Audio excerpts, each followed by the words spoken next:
Hey, I'm Ryan Reynolds. At Mint Mobile, we like to do the opposite of what Big Wireless does. They charge you a lot, we charge you a little. So naturally, when they announced they'd be raising their prices due to inflation, we decided to deflate our prices due to not hating you. That's right. We're cutting the price of Mint Unlimited from $30 a month to just $15 a month. Give it a try at mintmobile.com/switch. $45 upfront payment equivalent to $15 per month. New customers on first 3-month plan only. Taxes and fees extra. Speed slower above 40 gigabytes. See details. Hey everyone, Laszlo Montgomery here. 2024 is off and running, and as you noticed, due to other distracting, but alas, more lucrative obligations, the amount of CHP programs released on this tired old RSS feed has diminished substantially. And for this, I hope no one's holding me in too much contempt. So while Emma and I are on hiatus in between seasons of the Chinese Sayings podcast, I wanted to re-release an old CSP episode that ranks among my top personal favorites since the CSP was launched back in November 2016. But rather than upload the old MP3 file, I'm re-recording it for you in my 2024 voice. This one was originally released in March 2017, a good 7 years ago. And I don't know about all y'alls, but I'm not half the man I used to be. And there's this shadow hanging over me. So I dredged this one up from a dark corner of the back catalog, and I hope you'll enjoy this one if you never heard it before. And if you heard it already, all I could say is one more listen isn't going to hurt you. Since I got you here, let me announce that we're taking requests from the bandstand, and for Season 9, we're going to cover listener requests. So if you have any favorite chengyus that you wouldn't mind being featured on the CSP, drop me a line via social media or at laszlo@teacup.media, and if we run with it in Season 9, well, you can bet we'll mention your name, and millions of people around the world taking in this episode will applaud you. Okay, I always loved this Chinese saying, Làn Yú Chōng Shù. It rolls off the tongue quite nicely, Johnson. What I particularly dig about this 4-character idiom is the story behind it. The whole idea about the kind of person this idiom describes just hits the nail on the head. Làn Yú Chōng Shù. Let me dissect it for you without further ado. The first character, Lan, means to overflow, excessive, and in this chengyu, it means indiscriminate. A yu, it's a kind of ancient Chinese woodwind instrument with multiple bamboo pipes all attached together. And if you know your classical Chinese musical instruments, it's kind of similar to a sheng. And the fourth character is shu, which means number or amount. And what we're left with is Làn Yú Chōng Shù. Indiscriminate yu sufficient number. Who in the world knows what that means? Well, I'll tell you. Anyone who knows their Han Feizi, that's who. This chengyu comes from that great classic of legalist philosophy, and in the chapter called Ne Chu Shuo Shang, Master Han Fei gives us today's useful chengyu. Like so many great Chinese sayings, the story behind this chengyu takes place in the state of Qi. Qi was located where Shandong province is today, with its capital at Linzi, present-day Zibo. I've been there, but I didn't know it was the capital of Qi when I was there on business. Our royal star of this story is the king of Qi, Qi Xuan Wang. He reigned 319 to 301 BC, and among other things you could say about King Xuan was that he was a great lover of music. He particularly loved the yu, and King Xuan's royal ensemble, no kidding, had something like 300 yu players. Yeah, King Xuan liked nothing more than for the entire yu ensemble to play their instruments together as an orchestra at one time.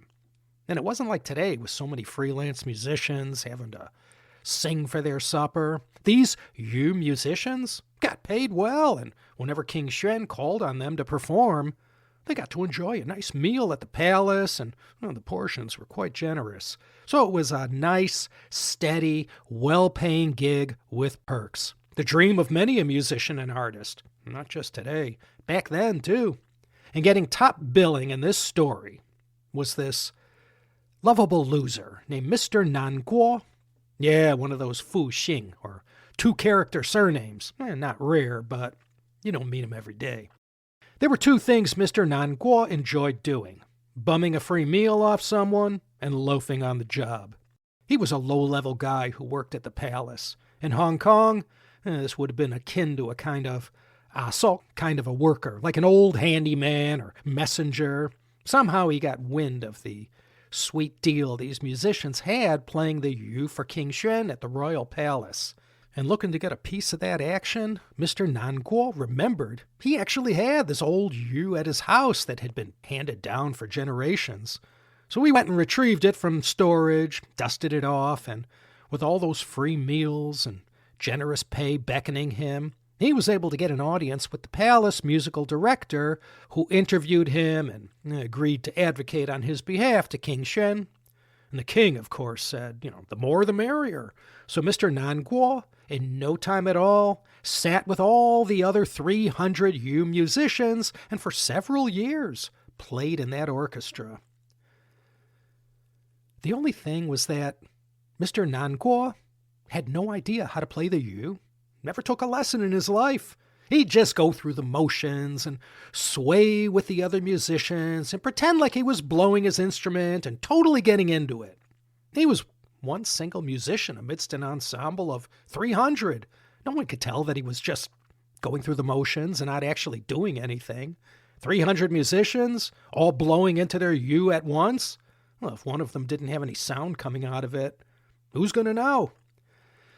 Well, after several years of living off the fat of the land, Mr. Nanguo's gig came to an ignoble end.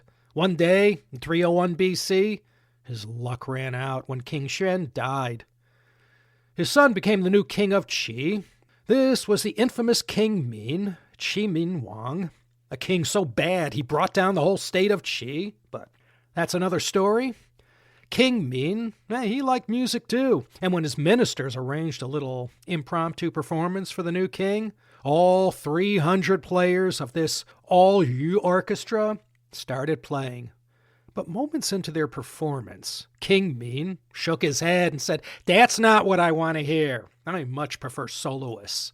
Let me hear a yu recital with just one single musician at a time."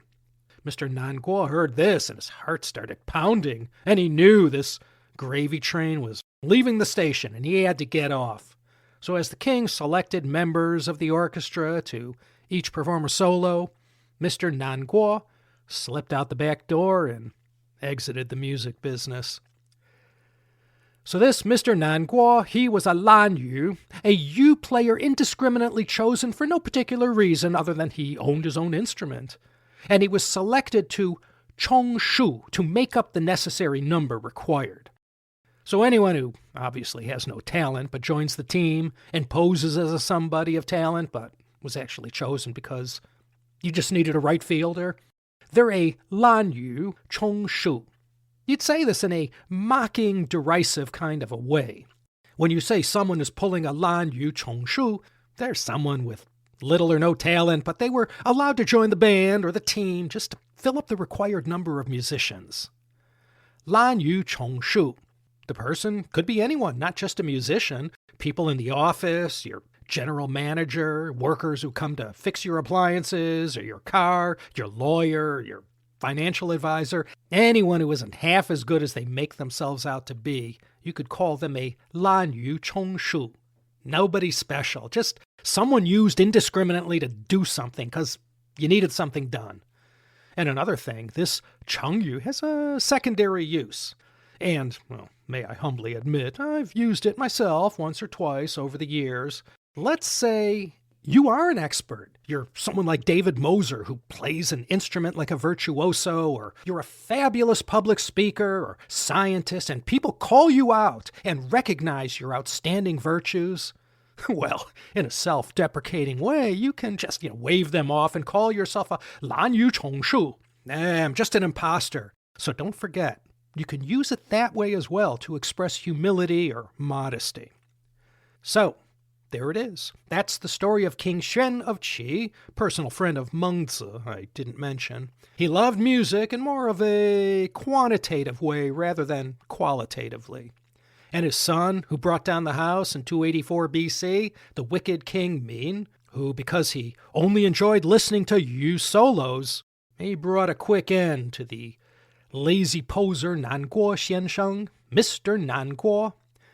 Làn Yú Chōng Shù, to be selected to play the yu just to make up the required number. No one of talent. If 10 Orthodox Jews want to go pray and there's only 9 of them present, well, they need one more to Chōng Shù, to make up the required 10, to make up the minyan. That 10th Jew, it didn't matter if he never went to shul or even believed in God. He was a Làn Yú Chōng Shù, someone indiscriminately chosen just to make up the required number. So, Làn Yú Chōng Shù. You could say that about yourself, but don't catch anyone else saying that about you. All right, that's all, folks. Remember to send in all your chengyu suggestions, and if it gets chosen as part of the Season 9 lineup, we'll immortalize you in the episode with a mention. Okay, come see me in London. I'll be there January 28 to February 4, a guest of the famous London Science Museum. I'm in town for the opening of 自明中凝视矩阵, Clockwork Treasures from China's Forbidden City exhibition. I can taste that full English already. Okay, that's all I got for you. Thanks for listening, and I do hope you'll consider coming back next time for another exciting episode of the Chinese Sayings Podcast.